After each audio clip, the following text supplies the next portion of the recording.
Hello, everybody, and welcome to episode 286 of the 9 Years podcast.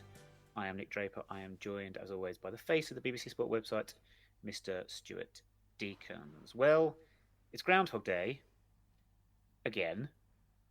Fourth season in a row, Stu, that we have sacked our manager and replaced him with a view to keeping or preserving our League One status. So, yes, listeners, we are going to be talking, of course, about the departure of Mark Robinson and the instalment of Mark Bowen as interim manager until the end of the season. We'll look ahead to Sheffield Wednesday on the weekend, Charlton the following Tuesday, and briefly look back at Robbo's final game in charge, the 1-0 home defeat to Cambridge United. But Stu, I think there's many places this conversation will go this evening, or sorry, whatever time of day you're listening, morning, afternoon, whatever it might be.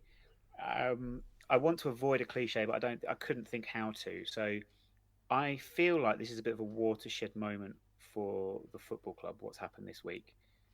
I think when you so heavily invest in a long-term process, long-term plans with your coaching team and how you want to go about your playing staff and developing the first team squad, when you then turn around and, well, eliminate the key part of that process and replace that person, I think that says that suggests to me that whatever was planned is no longer being planned, and we're going to look at a different way of doing things again.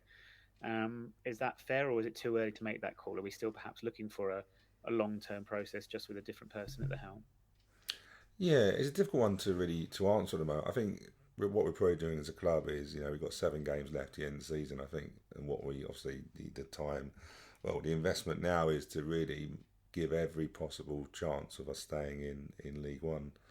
I think most years it's really important to stay in League One, and we say it probably every season that don't get relegated. But if you think about in terms of financially, I'm very much about the cost of living going up, with energy and food and petrol and stuff like that.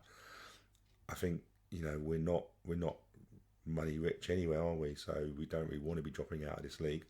I think the decision that's been made has shown very clearly that we want to stay in this division. But we need to really review what we've done, what happened for the whole season in the summer. Because we've gone against our long-term strategy. It feels like we don't know that for certain. But when you haven't got lots of money, what you don't want to be doing is going and change your strategy all the time, because ultimately that costs money. If we go in against the strategy, then it could mean that we need a lot of investment, or people moving around in the squad in the summer. And the idea of us having a long-term strategy with our academy and stuff like that was so we didn't have that during the summer, but we could well have that again. We don't know yet, but I think it's more of a case, like I say, get the 7 games out of the way, just try and stay in League One, and then just do wash up in the summer and learn from our mistakes, which are plenty again this season. There has been many mistakes, many questionable things along the way. I mean, we will come on to well, no, let's just quickly get this out of the way. So Mark Bowen has come in, assisted by Eddie Nitsiecki. Eddie Alphabet, I think he was called in his playing days, although that was before my time. And I mean, we're really impressed that somebody of that experience and stature, and somebody without an obvious, well, there must be a link somewhere with somebody at the football club, but he's not got a history with Wimbledon whatsoever. So that was a surprise. I think it's a pleasant surprise. I was worried that when someone came in, it was going to be someone that would have that link, and we'd be sort of stuck maybe doing the same things again. But no, I think on the face of it, it's obviously I said we shouldn't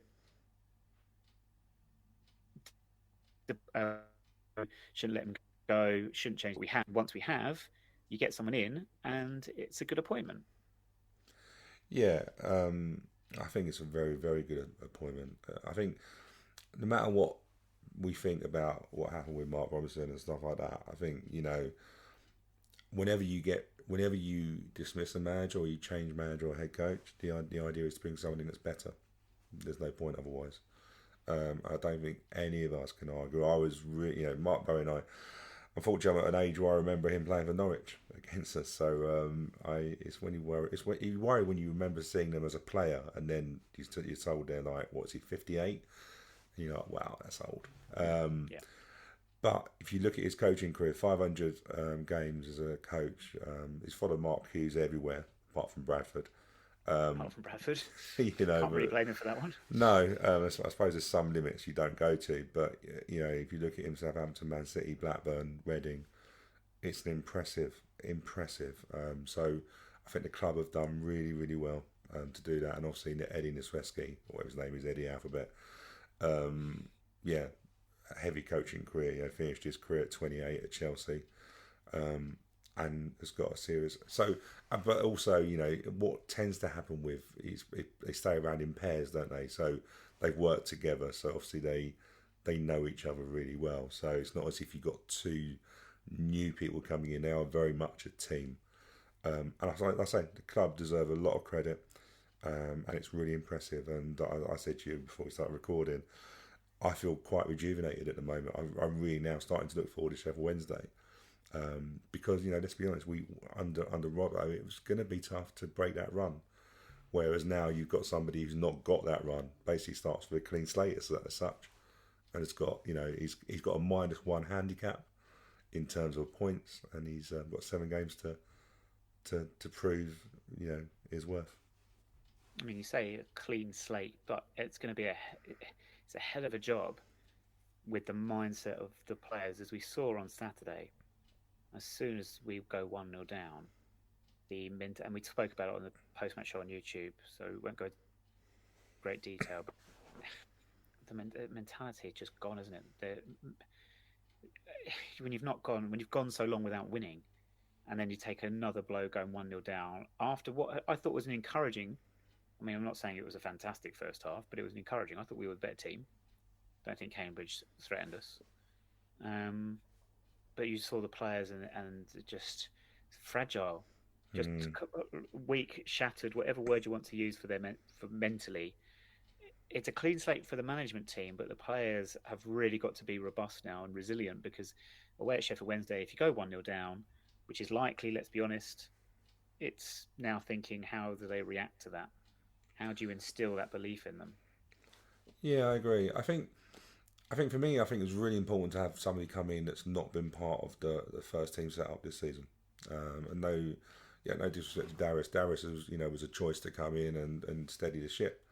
But realistically, we knew we couldn't go with Darius because it's the same voice. To say Darius has not been involved in the dressing room and coaching, it's the same voice. And it's a fragile squad. It's a young squad, but the fact we got some fresh faces in. And from what I'm on, they're very serious. Not to give too much away, but there's certain restrictions within the training ground and what they want and what they expect. They've come in and they're serious. It's difficult, isn't it? Because you don't want to say they're professional because that's discrediting what we've had before. But they've obviously been at a Premier League level, so there's probably certain standards that they expect, and they're going to want that from the players. So it's probably going to be a bit of a sort of a building up confidence, but.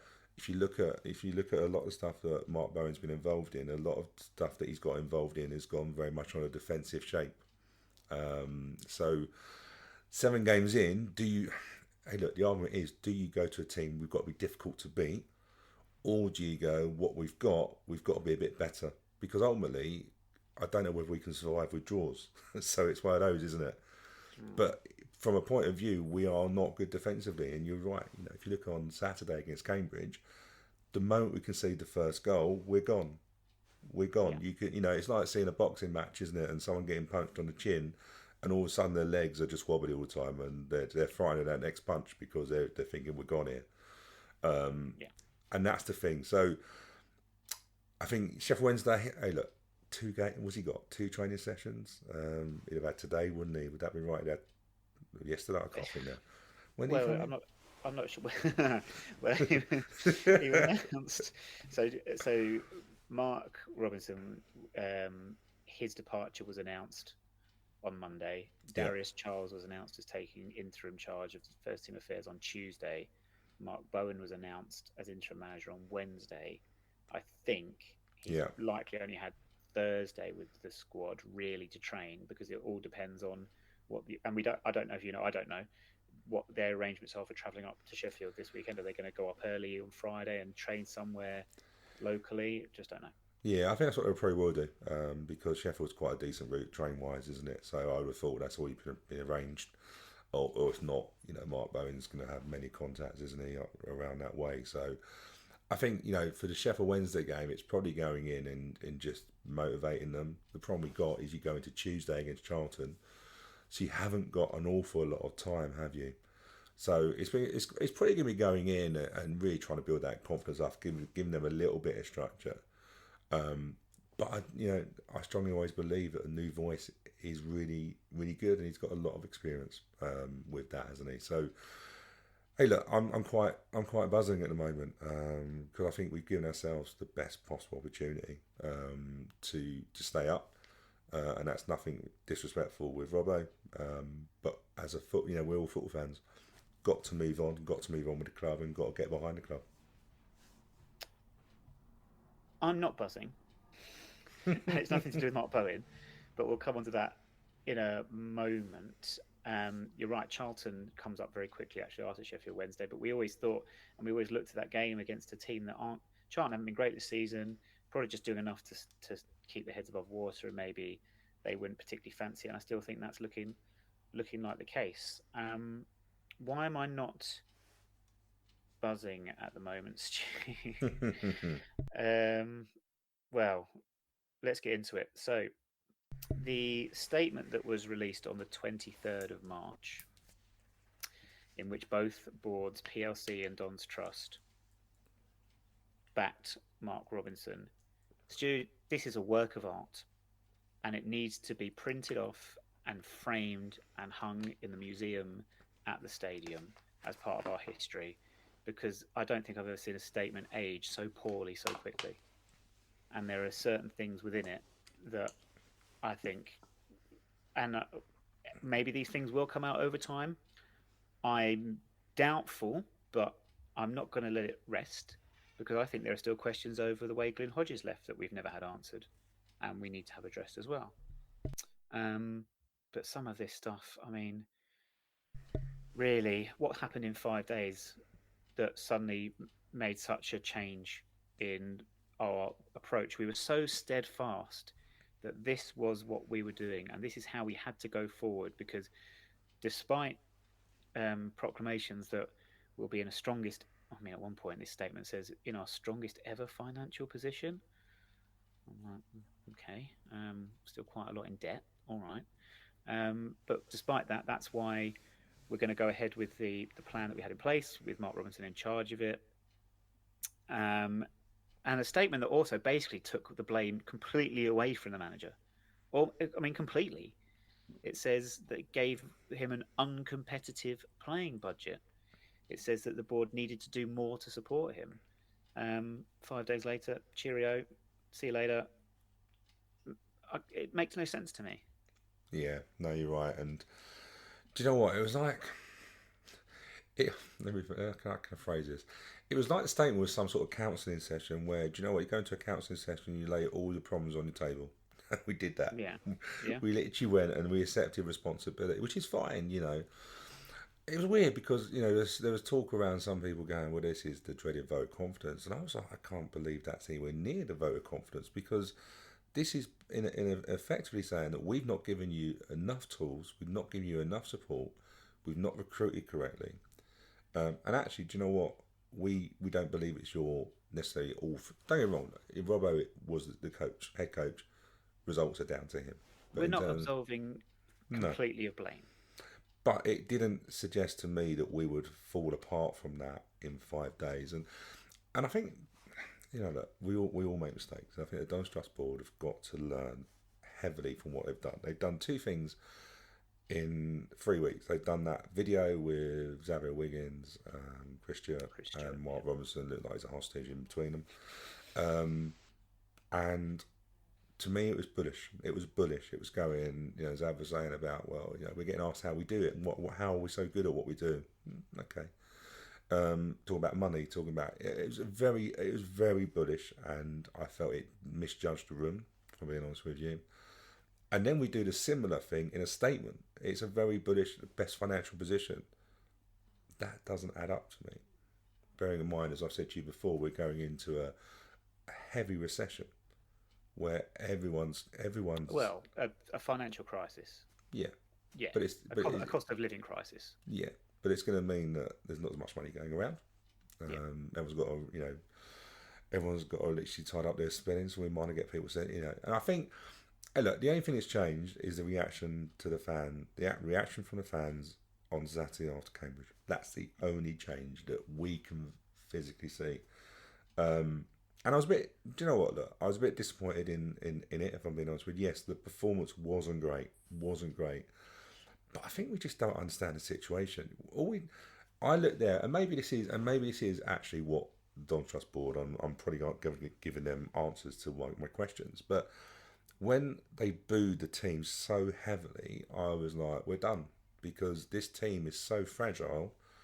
They're not going to want to come and play at Plough Lane next time, because they've just, and don't get me wrong, you pay your money, you do what you want to do. Do you know what I mean? I'm not saying you clap the team off, but it was all counterproductive. And I suppose if you get to a stage, they spoke on Sunday, they've probably gone, look, the fans are gone. We've done this, the fans are gone. That is probably what changed.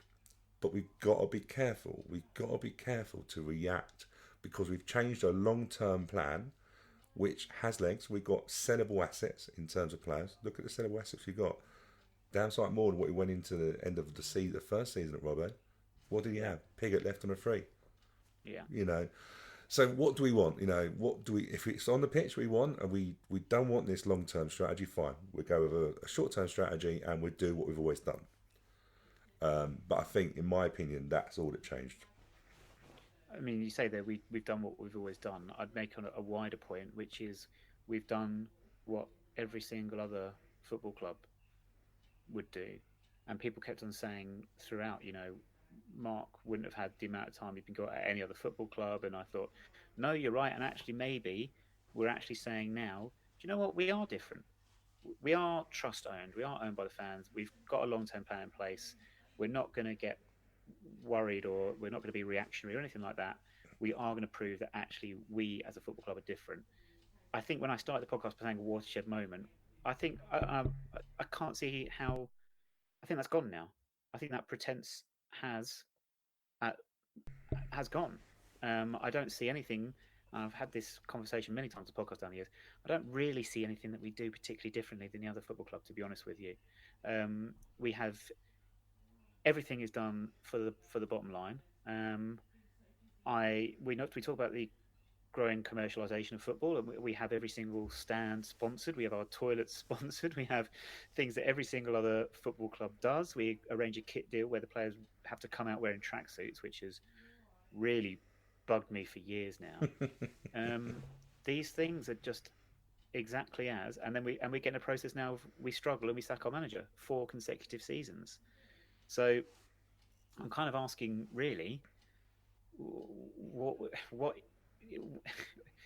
when it's a watershed moment, I think this is the final. Surely this is the last time now we even have a pretense of trying to do things differently, because we are literally just doing everything exactly as any other single football club would do. And sorry, it goes back even further. Like I said to you, people talk about wanting to be sustainable.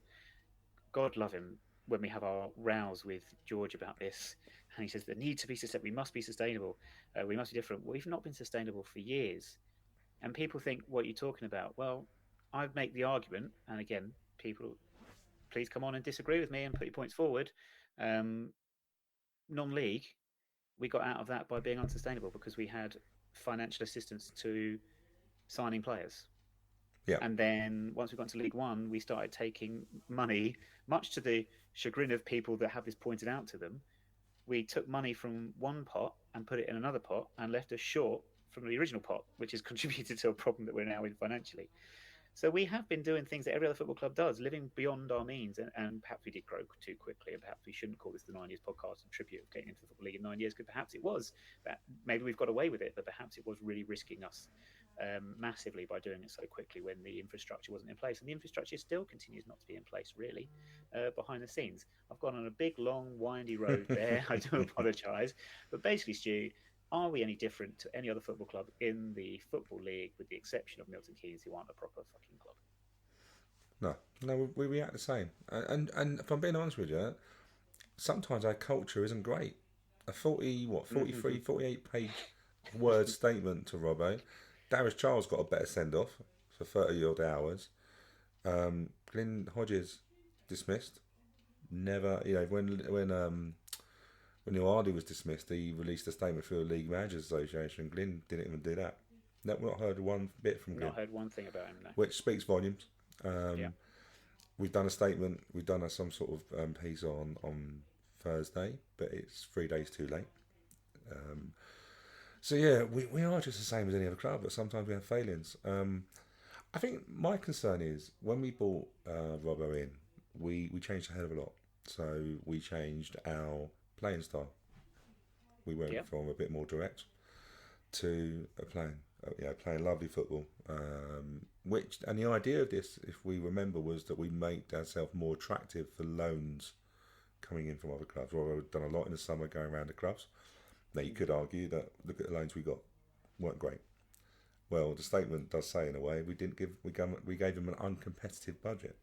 Well, yeah. So it doesn't really matter what work you do with the clubs in the summer. They will only give you players if you can give them the salary that they need, which is hence why we got the player. And no disrespect to Tony Blade or Thomas, and that's why we got these players that hadn't made a league debut. We got them because they're first year loans, which would normally go to a League 2 club.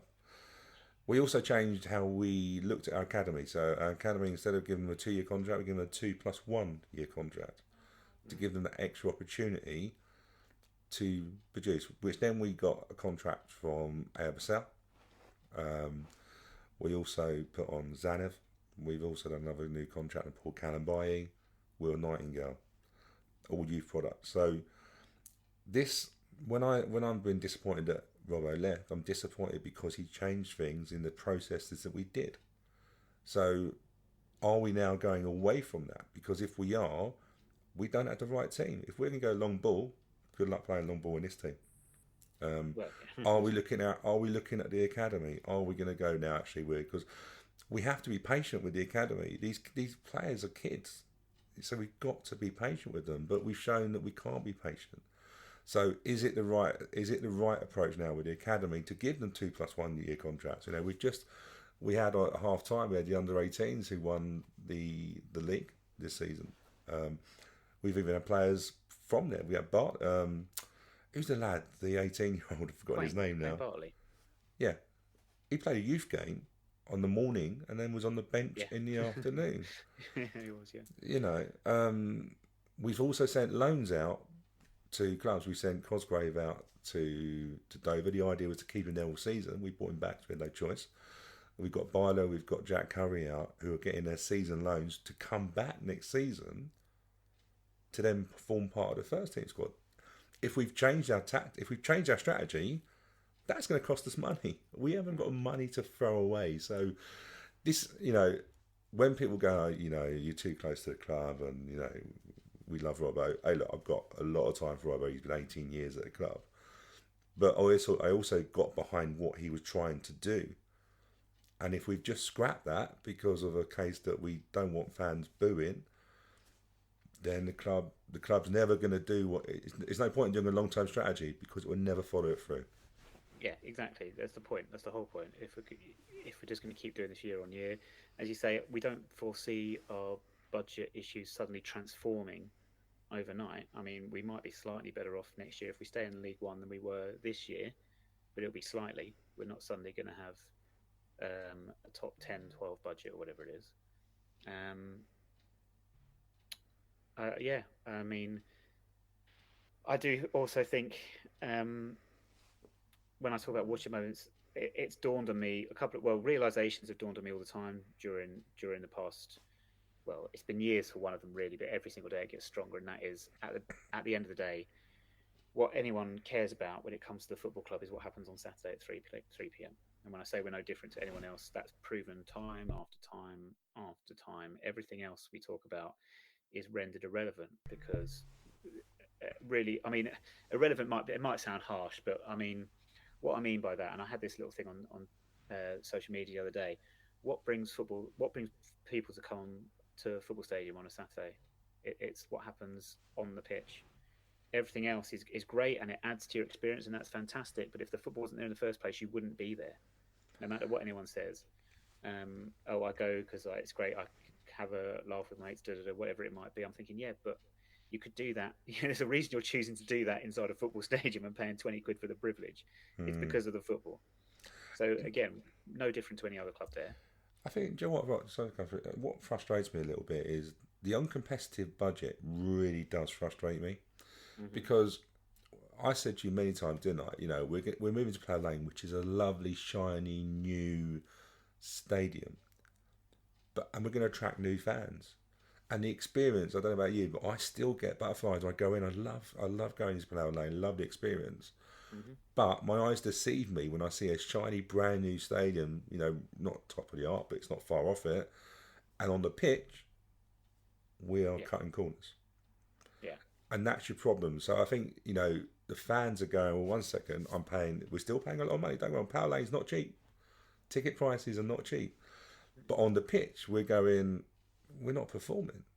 This is not going to be a lovely League Two ground. It's not going to, Chesterfield, we've done Chesterfield. That's a really nice ground in non-league, but it wasn't meant for non-league. So I suppose my argument is, why did we go with an uncompetitive budget? Because that's the first I've heard of it. We're saying uncompetitive on what we normally have. So basically what we're saying is our budget is normally shit, but it's actually even shitter. Yeah. That's what you're basically saying. And then also what we're hearing is that there's money available from the kitty from what we sold Ollie Palmer for, and we didn't use it. We didn't use it. I mean, this is we don't know. We don't know, but this is the other point I'm coming on to when I talk about things that I've realised and stuff like that. We might as well be privately owned, to be honest with you, because we don't have any clue of these things. We don't. But at the end of the year, we're going to be asked to vote for people to make decisions at the club, or green light decisions at the club, as we'll come on to in a moment. Yeah. We're dealing with one arm tied behind my back. And I'm not saying we know of course we don't know every single government contract that's ever signed, and we still vote for our elected representatives every 5 years. But I'll tell you what, we do have a voting record for our MPs, which we don't have. I don't have a clue who on the PLC board is arguing in favour of what. I don't know who on the Dons Trust board is arguing in favour of anything like that. So when you say, and then I've got no idea in terms of our budget, whose decision is, have we got that money from the Ollie Palmer sale? Whose decision is it that we keep some of it aside? Have we spunked it all already on getting Sam Cosgrove in, paying his agent, by the way, and also perhaps paying off Mark Robinson's contract, offering a salary to Mark Bowen? Yeah, we don't know this, do we? None of it. I was joking to you, like, he probably spent a bit of while trying to negotiate his staying up bonus. But do you know what? I would. We're not. The greatest story in football is what and Robbo, to be fair, was the one that created that, because he believed that. But no one comes to us for cheap. No one comes to you and go, I love your story, I'll do it for you for a favour. No one does that. Well, not someone that's not got any previous Agree. So Mark Bowen's going to come in, and we've got two people. So we've dismissed one person, and we brought two people in. Two lots of salaries on that sort of side of it. And the PLC is frustrating, because I think a lot of people are confused and thinking the Dons Trust board made this decision. They didn't. Yeah.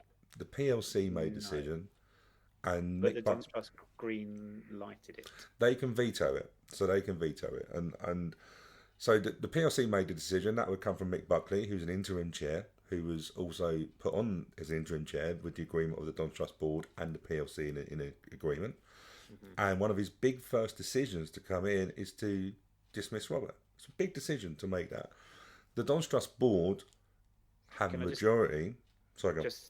Because there is an element of us making an assumption there. We don't know that for sure, and I think we have to be fair and point that out. I'm pretty sure that Mark was given the boot, but whether that was Mick Buckley and Mick Buckley's solely decision, I don't know. It's difficult, isn't it? Because ultimately he's the interim chair, the CEO, and it's a footballing decision which would have been made by that. You're right. It may have been pushed, and people would have pushed it in. And we've got Nick Robinson on there. We've got Ian McNay on there. We've also got a Don's Trust board there, but they can veto it. But if they veto a decision, it's technically saying we've got no confidence in the PLC, which is quite a big decision, isn't it? So then, unless something drastic is going to come on there, they're not going to veto it. Okay, but in terms of transparency, you're right. There's no PLC minutes for this year. There's none.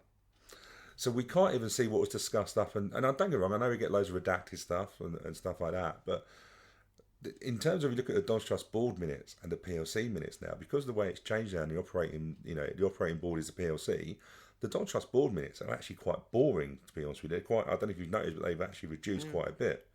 Mm-hmm. But there's no PLC minutes. And that's our operating board. And if we are a club that is owned by the Don's Trust board and the fans, we need to understand what's happening.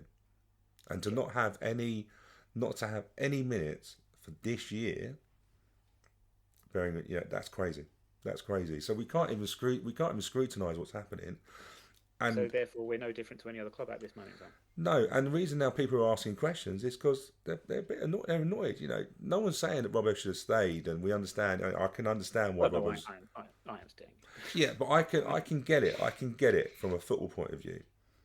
But ultimately, I'm now asking questions but there's no accountability. We can't even We don't even know who made the decision on the football club board to do whatever they did. No, and the confusion extends to as I had conversations on social media again earlier in the week about as you said, it wasn't a Don's Trust board decision. It's ratified by them, whatever term you want to use. It's presented by the PLC board and the senior leadership team, which is the new name for the football club board. But the confusion, as you've said there, Stu, what was it, 6 weeks ago? The Robbo video with Xavier and Chris. It was less than that. I think it was about 3 or 4 weeks ago, Nick. It wasn't. It probably wasn't that long ago. Yeah. But again, with two people, admittedly, they are also on the PLC board, which again confuses the life out of me. But they were presented as the co-chairs of the Don's Trust board. We're told that the Don's Trust board do not get involved in football decisions because they don't have the expertise for it. But then again, you look back to when Mark was appointed just over a year ago, and the statement that announces his appointment, it's Joe Palmer and Don's Trust co-chair Xavier Wiggins, who actually says in the quotes that he was sat on the panel when they were interviewing candidates. Yeah. It says to represent the membership, but he was on the panel. So are you involved in football decisions or are you not involved in football decisions? It's a tough one to figure that one out. I suppose all we want, and we elect the Don's Trust board to represent us, okay? On a new manifesto, so someone coming in new, their manifesto is what we judge them on, because we've got nothing else to judge them on. But those restanding, we need to be able to see what they've done in those 2 years. What have they achieved? What have they voted for? And there has to be accountability. So this is nothing, I know a lot of people on the Don's Trust board, and it's sometimes difficult. It's really difficult because it's nothing personal or anything like that. It's trying to make it makes sense in my head, and I'm sure it's the same for you, make sense of our structure, make sense of what we're meant to be doing, and if we're making a good job of what we're trying to be doing. Yeah. So this is what you try and say. It's not a personal thing, but I do know quite a lot on them. But I need to know, I want to have some accountability. Because ultimately, if you felt Robbo was, deserved to be dismissed and we no longer believe in his strategy, well, why did we vote for it a year ago? What changed? And what are we going to do? Because we all invest money, whatever way we do, and how much and how little, we all invest money into the club.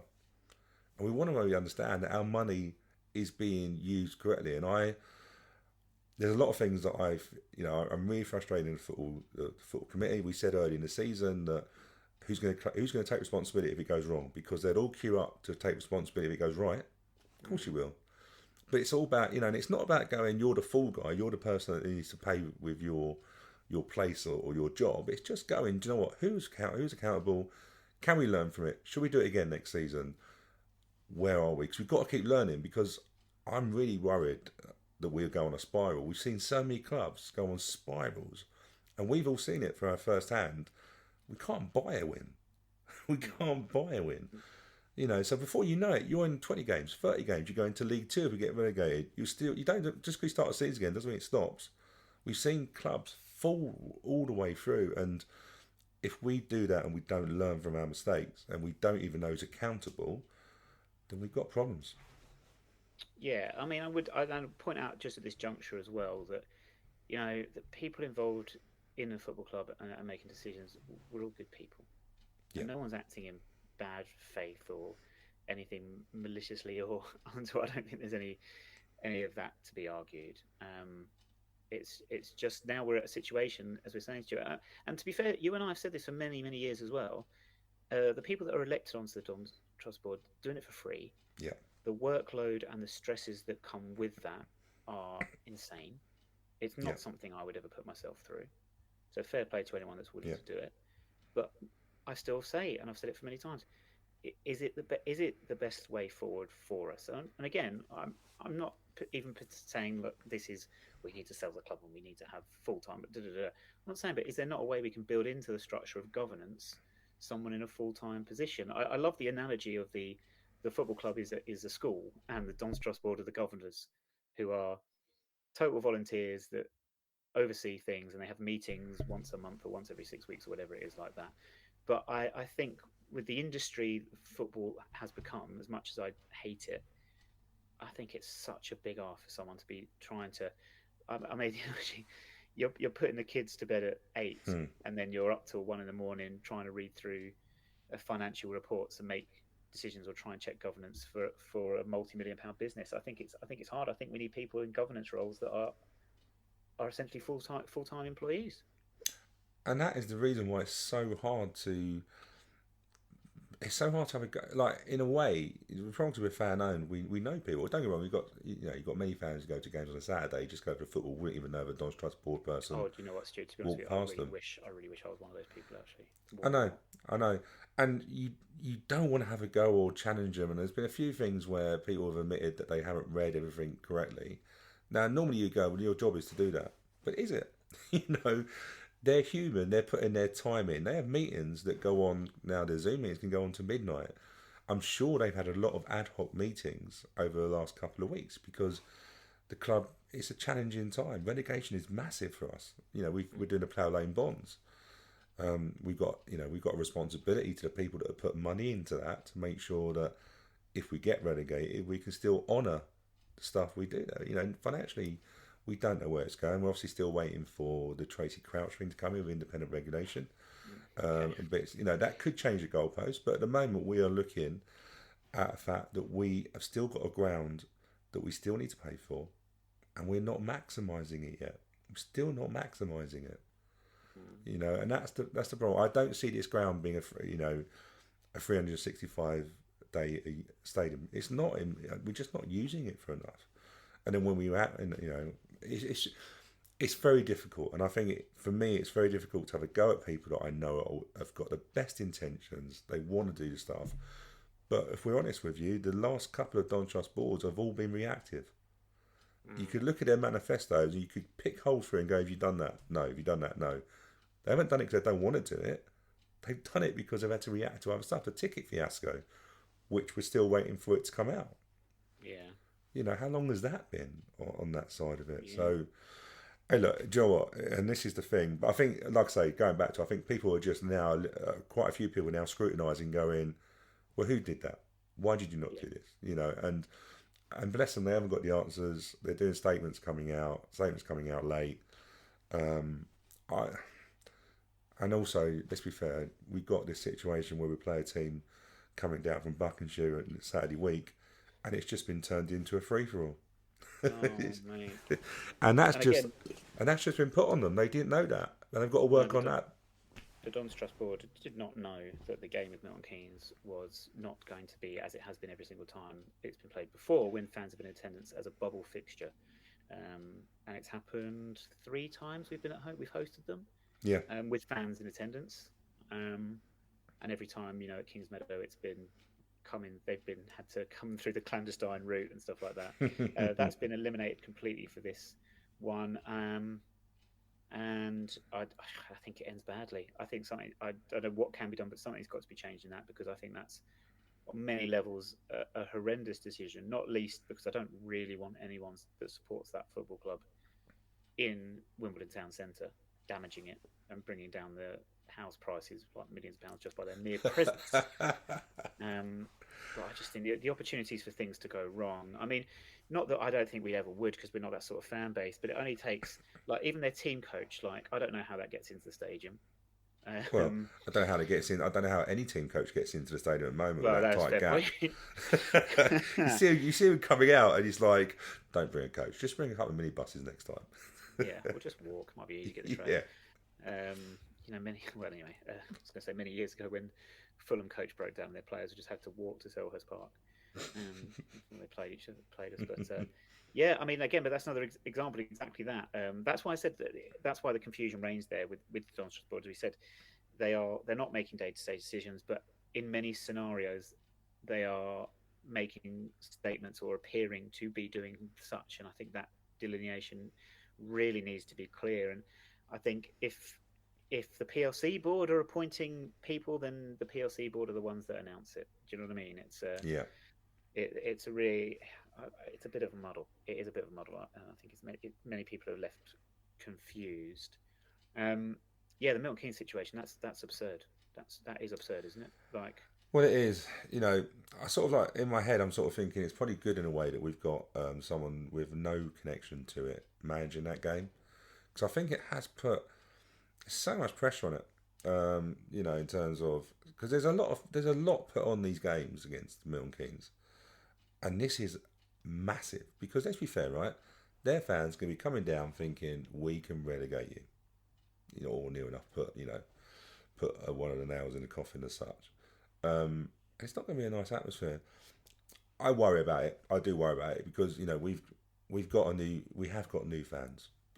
There's no doubt about that, because we've got double the attendance we have from Kings Meadow, and I wouldn't put it past fans from other clubs who know it's now not a bubble game.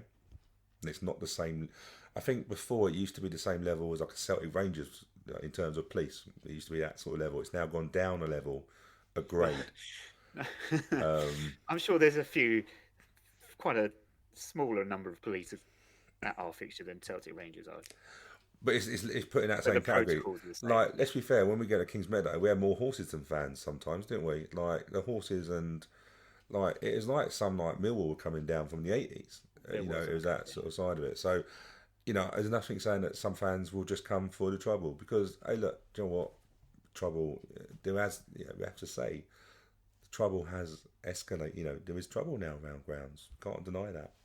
So look, do you know what? The police will be begging us to win, because then it would just be a handful of people who've got to get to a train station. But I just think it's something we just didn't need. And like I say, whoever's got to deal with that, I can't see how you change it, because the police would have already got their allocation now already. Tickets have already gone. Yeah, their fans have already got tickets in hand. So what can you do? So the late notice of it, I think, look, I don't know about you, but I'm getting in early. I'm staying late. I'm just not going to worry about all that. But did I ever tell you the story on the podcast of the trainee teacher we had? I don't think I ever said it on the podcast. Go on. I think I've told you. Well, he cycled. Did he cycle to games? No. That's my head teacher that's got a season ticket now. My old head teacher has now got a season ticket. His West Ham fan's got a season ticket at Plough Lane. He cycles to and from. No. This is going back a few years now. But just to give you an indication of just being in the mere presence of someone that supports that team, blooming trainee teacher in South London turns up. Oh yeah, Milton Keynes fan. Oh my! I won't even go into details, Stu. But I've never had to bite my tongue and hold my fist back harder. Not even in the days of Liam Trotter, Stu. Enraged. Oh my word! What are the odds of that ever happening? It was like once I was in Luton Town Centre, and somebody walks past with an old Wimbledon FC top, but it was a Go MK logo on it. I was like, how does that happen? Yeah, Like, don't wear that. someone's deliberately trolling me with like some Matrix scenario where they're throwing things to wind me up. But you know what? I'm sort of thinking, in my head, I'm looking at your logic that these runs can't last forever. So we can't stay on a 21 match No, without a win. of course you end at some We point. can't stay with not beating them at Plough Lane, or we haven't beaten them since Lyle Taylor. Hero. By the way, did I tell Lyle Taylor was on the radio with me on? Well, I'm on glad, because I Monday? was about to make this link, but I was going to do it in another way. But we've got there. You've beaten me to it. So do you want to? Because look, what Lyle Taylor said on the radio the other evening was fascinating and music to the ears of somebody like myself, who is a huge Neil Ardley fanboy. Yeah, and do you know what? I have to say thank you very much to Aaron Paul, because I was having a rubbish day on Monday, and he kindly knows that obviously Lyle is one of my favourite players, and kindly invited him. One of your favourite. Come on, Stu. Stu, you're still in front of a blue photo of him. Look, in a frame. Do you know what? I think the thing with Lyle is, he scored. I think it was just a passion he showed, do you know what I mean? And that sort of side of it. But again, we lost him for a free, didn't we? For a free transfer. How much would we have got if we'd had on a contract? I don't know. Oh, breaking news. Oh, breaking news. Someone's Lyle answered Taylor. your question. Yeah, Taylor would have been worth £5 million. I think, do you know what? He was very complimentary of Simon Bassey.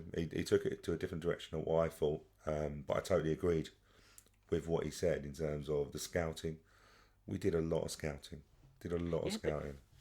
Didn't it back up the point of us talking about long-term plans? Because actually, when Neil left and Simon Bassey left, we were told that our scouting was all out of whack. Our network was terrible, and Nick Dawes had to come in and sort of create a whole new big database that we'd never had before. And actually, it seemed like we were actually pretty good in the first place. And then in the end, he then got the assistant manager's job, and we didn't replace. There we go. You see, at any point, have we really had any idea what we're doing over the past 4 years? I think in our heads we've had an idea what we want to do, but it goes back, doesn't it? Like in my head, I think a director of football, somebody. So I think I've said to you before. Look at Swansea. Swansea years and years ago put a director of football in. They decided how they were going to play, what players they needed to recruit. So if the head coach wasn't successful, or if they were headhunted and they went to somebody else, someone else would be recruited to adapt to that. And they've done that all the time. That means that actually is cost effective, because it means you're not changing all your players and stuff. And we've had that in our head to do, but we've never done it. And then we've gone on a case of sacking people. So if you look at, for example, look at the team Neil Ardley had, and then what he wanted to have, totally different. Then to what Glyn wanted to have, totally different, because he brought in Woody and Ollie Palmer and all that sort of stuff. And then look at Robbo. Yeah. All got different styles. We need to have an identity. And I think that's going back to the Robbo thing. I like the idea of us having an identity. And as much as we hate that team from Buckinghamshire, you watch their academy all the way through. All the way through for years, we know what we're playing against. And yes, they're heavily funded, but you can't help but admire from a football point of view. Okay, I'm taking the emotion out of it, but that is a model that would be great for us. But we say it and we don't do it. Yeah. And I think that's where we are. If you look at Simon Bassey, George Frankham come to us on loan. Jake Reeves come to us on loan. Simon Bassey checked in with them all the time. Yeah.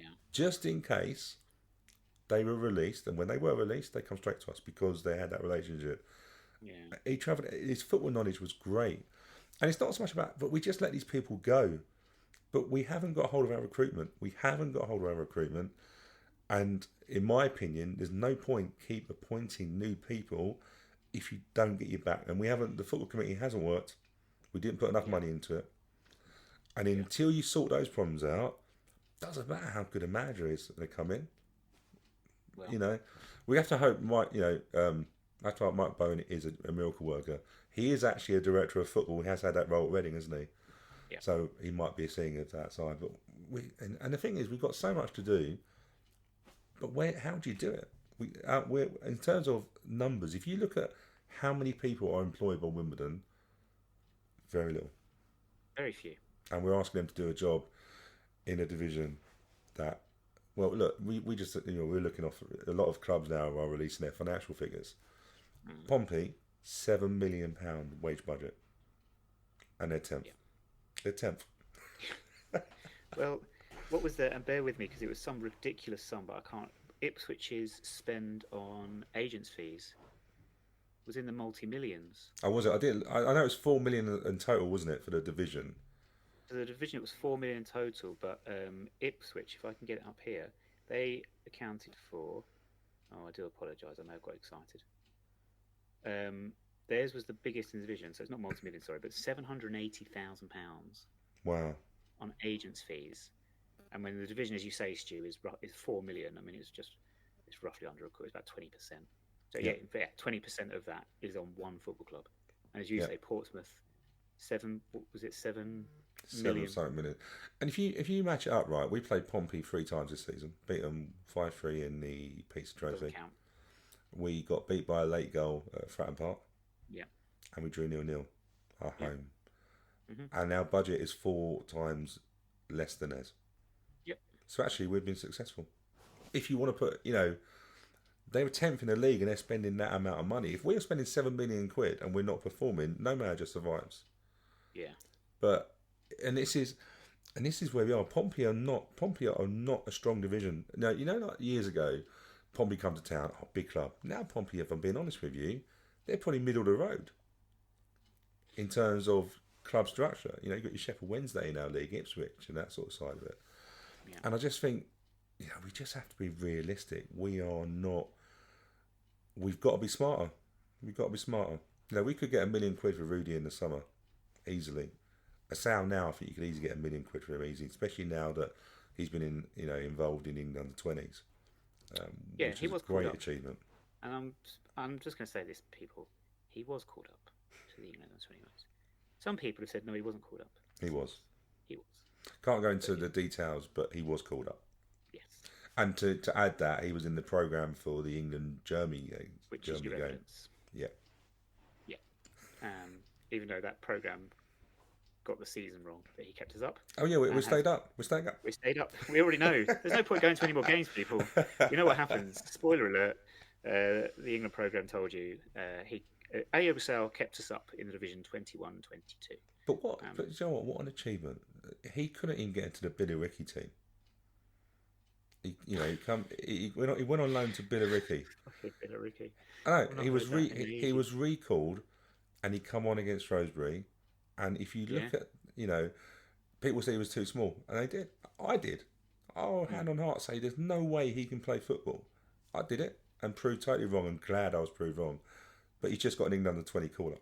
How mad is that? And he's probably put a lot of value onto him, which is what, realistically, that's what it is about. Ayo is not going to be here for 3 or 4 years. We need to get him in, sell him. And we've got a couple coming through, but we may not go down that route. We just don't know what the strategy is now. Well, we shall look and see what happens over the next week. Sheffield Wednesday away.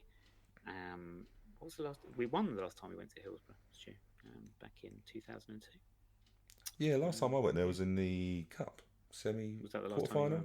Holdsworth scored late on. 2-0. Yeah. Probably hasn't changed much since then either. It's mad, isn't it? Sheffield Wednesday in League One.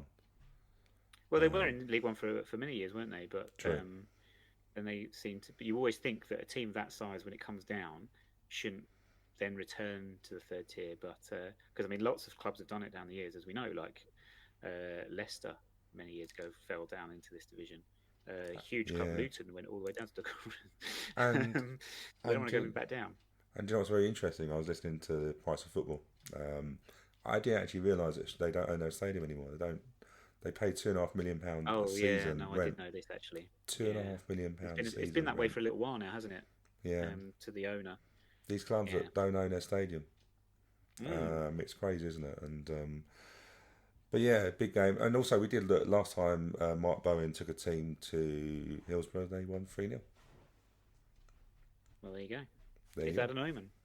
Last time Wimbledon won a football match was last year. We were a lot younger. Oh dear. All right. Yeah, I was only 27 at the time. Right. Anyway, I think we probably. Do you want to offer a scoreline prediction for Sheffield Wednesday? I think it'd be a closer game than what it would have been if we were talking about this a week ago. I wouldn't be surprised to see us come away with a draw. They go for a 1-1. You're very optimistic. I still think we have got a defeat coming, but I think we'll get a more positive result against Charlton on Tuesday evening. But Do you we know shall what? For the see. Charlton game, what I will say, that atmosphere of the Charlton game will be electric. There is, Reminiscent of when we played them midweek many years yeah, ago. and I know, there will be a buzz for the fan, for the fan base. There will be a buzz, new face, all that sort of stuff. It will be, if we get a result, if we can get something at Sheffield Wednesday. But I think the Charlton game will be, the atmosphere will be, hey, look, midweek under the lights at Plough Lane. Hey, look, let's just, we've got to use our home advantage. We haven't used it much this season. No, we also look forward to Mick Buckley's update in the Charlton programme on Tuesday. One bugbear of mine this season has been the absence of programme notes from I the knew you were manager. going there. Oh my good God! I mean, with all due respect, where was the week we had the nutritionist? I mean, for the love of God, like It's been Nick's bugbear, and I've been winding him up by telling him who's doing the notes this week. Do you know what? I just think, especially when we've been struggling, you stop a manager from doing programme notes, and it looks like he's been hidden away, and I don't think that's a good look. But anyway, it's all by the by now. I'm sure, Stu, we will at some point talk a lot more about Robbo and what he did for the football yeah. club and what he's done over the past 18 years. But I mean, I don't think it's unfair for us to finish this week's podcast by saying an absolute massive thank you. 18 years is a hell of a long time to be at one place of work, and I think anyone that wants to deny the work that Mark did with the academy and in then keeping us up last season, I think they're living in cloud cuckoo land. And I think he's somebody that is a huge loss to the football club in whatever role we might have been able to find him if it wasn't going to continue to be head coach. And I'll tell you another thing actually. When I reflect on sort of my reaction to events this week and what happened and some of the things I've said, Mark's a much better man than I am, because he's handled himself with absolute class and dignity, and his statement on the official website on Thursday was a testament to that. And I'm gutted he's gone. Yeah, and do you know what? Hey, look, for whatever his achievements as coach, academy, he's done a whole lot for the 18 years. He also wanted to make people better people, always be the best version of yourself. Yeah. And one thing I would always say is that he always held himself well, respectful, was in the bar many a times, wasn't frightened to face people. And if any player that's come through the academy, they are just generally decent people. That's what. And in a day and age when we have footballers who sometimes don't really understand what football is all about, or even how to pay a bill, I think the life skills that he gives them, they're always very thankful. So, yeah, do you know what? I think he'd be a great ambassador. We have ambassadors for clubs. I think he'd be a great ambassador for us. But hey, look, I hope he's back in some capacity. He loves Wimbledon.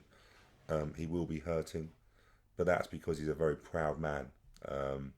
And he believes he can get us out. He believes he can get him out of trouble, and he may well have. We'll never know. But he's going to be missed. He's going to be missed heavily around that training ground. I've been down there. I've been down there many times, and he's the life and soul of that place. He talks to everybody. He knows everybody. So big loss, but we move on. We're a football club. We move on, and hopefully Mark Bowen and Eddie Alphabet. I'm not going to be able to pronounce his living name. Can get us out of trouble this season, because we need to do it quickly. Niedzwiecki. Yeah, Eddie. On that note, everyone, thanks for listening. We shall be back next week. I will do the usual sign off, which everybody loves this part. Alexa Bliss, bag first, milk last. 2 + 2 = 4, and we shall speak to you again next week.